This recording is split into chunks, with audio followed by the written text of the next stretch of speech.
Ang barko ng pananaliksik ay inutusan na makarating sa hilagang bahagi ng Karagatang Pasipiko upang magsagawa ng ekolohikal na pagsisiyasat.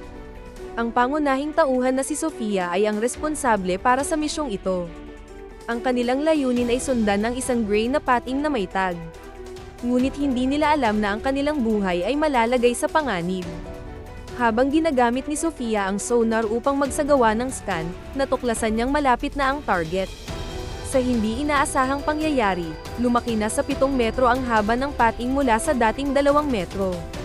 Ang laki ng pating ay nagpahinto sa lahat ng kanilang kilos.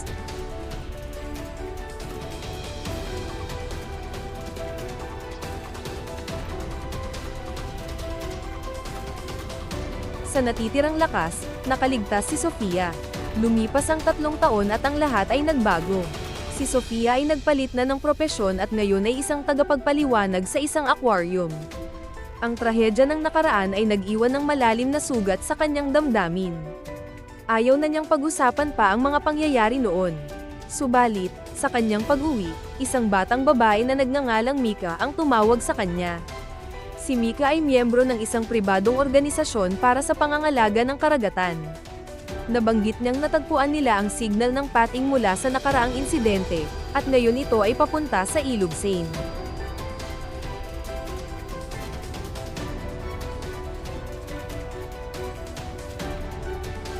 Humingi ng tulong si Mika kay Sofia upang gamitin ang kanyang karanasan sa pagbalik ng pating sa dagat. Hindi makapaniwala si Sofia at sinabing hindi iyon posible. Umalis siya agad, ngunit nang makita niya ang signal ng pating sa Seine, napagtanto niyang nasa panganib ang mga naliligo sa ilog. Sumunod siya sa signal at natuklasang ang pating ay naglilibot pa rin sa lugar. Isang pulis ang tumawag at sinabi na may natagpuan silang bangkay ng isang taong gala. Sa pagsusuri, nakita nila ang marka ng kagat na katulad ng sa pating. Inireport ni Sofia ang sitwasyon sa hepe ng pulisya at iminungkahing isara ang mga dam upang patayin ang pating. Hindi naniniwala ang hepe kaya ipinadala ang ilang pulis upang magsiyasat. Walang magawa si Sofia kundi tumulong. Nang makarating sa eksaktong lokasyon, 3 pulis na nakasuot ng kumpletong kagamitan ang tumalon sa tubig. Hindi nagtagal, naramdaman nila ang presensya ng isang malakas na nilalang. Si Mika, na nanunood mula sa pampang, ay nag-alala na baka mapahamak ang pating. Tumawag siya sa kanyang organisasyon upang putulin ang signal. Nawalan ng signal si Sofia at nagmadaling abisuhan ang pulisya. Nang bumalik ang mga pulis sa bangka, inireport nila ang presensya ng isang malaking pating.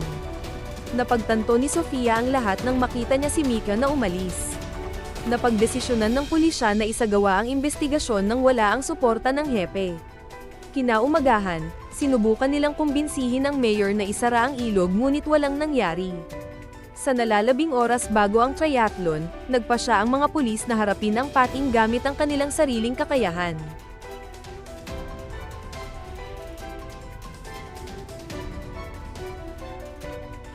Sa araw ng kompetisyon, isang team na pinamunuan ni Sofia ang naglagay ng bomba sa ilalim ng ilog upang pumatay ng pating.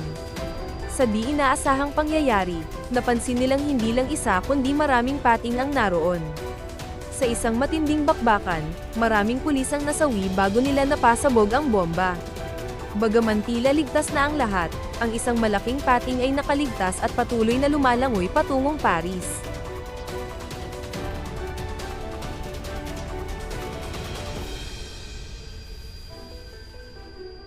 Nagkaroon ng kaguluhan sa kompetisyon at maraming tao ang namatay bago dumating ang hukbong sandatahan upang puksain ang pating. Sa huli, isang malaking pagsabog mula sa mga lumang bomba mula sa World War II ang naganap, na siyang nagpahinto sa lahat. Ang Paris ay napuno ng tubig at sinira ang lungsod. Ang kwento ay nagtatapos sa pating na nagpalaganap sa buong Europa at mundo.